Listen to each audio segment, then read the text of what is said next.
So, Dune Awakening just dropped its first big DLC, Lost Harvest. It's up on the store for 13 bucks, and I'm sure a lot of you are asking the same question. Is it worth the price? On paper, it looks like a solid package. Funcom's marketing listed a bunch of new stuff, and it's a decent list. You've got a new standalone storyline, a new Treadwheel vehicle, 3 expanded Imperial Testing Stations, new Dune Man building pieces, some decorations, and new weapon and armor skins. But after playing through this, I'm left with a strange feeling. At first I was convinced that it wasn't worth the money, but by the end, I wasn't so sure. Now, before you click away thinking this video doesn't have the answer, hear me out.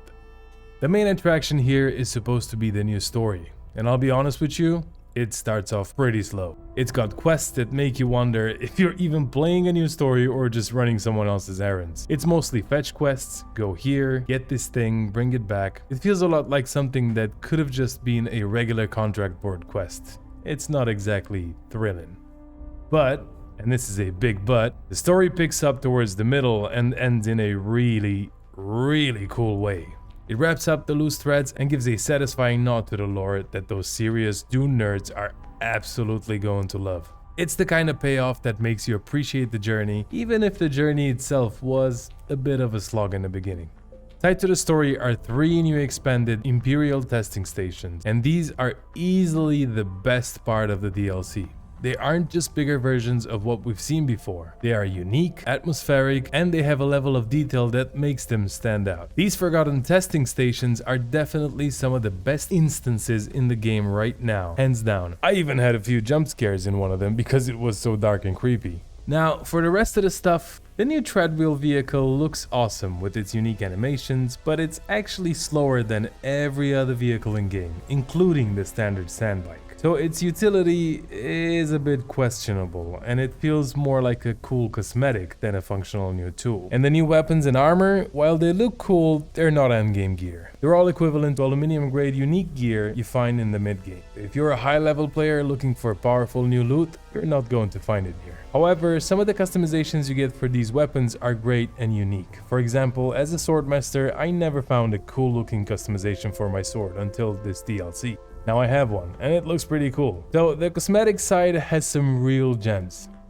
Lastly, I have to talk about the new building set. I was excited for it, but I'm genuinely disappointed. We only get 4 new building pieces. 4. Think about how many more pieces we've gotten for free just from Twitch drops. It's got a few good looking building cosmetics that will make your garage stand out, but again, there's only a few of them. And for a paid DLC, I was expecting a full set, a whole new style to build a base with. Instead, it feels less like a new kit and more like an appetizer. So, is it worth the price in the end? Now this is where it gets tricky. If you're only interested in the cosmetic stuff, the building sets, the weapon skins, and the armor, then no. I don't think it's worth the 13 bucks. You're paying for a handful of items that you'll either use once or find similar versions in the game. But if you're a true Dune fan who craves more lore and wants to see what the developers can do with unique atmospheric instances, then it might just be worth it. The ending of the story and those 3 new testing stations are genuinely the high point of the game so far. Even if the journey is short, the payoff is something special. I'm honestly still conflicted. At first, I was sure it wasn't worth it, but after experiencing the unique atmosphere and the story's climax, I'm not so sure. Now, if you've got the deluxe or the ultimate edition of the game, which includes the season pass, then you're fine. The DLC is just a nice bonus for you. But for a player who bought the base game and is now looking at this as a standalone purchase, it's a tough sell. Let me know if you're getting the DLC or what your thoughts are in the comments below. Thank you for watching. Have a great day.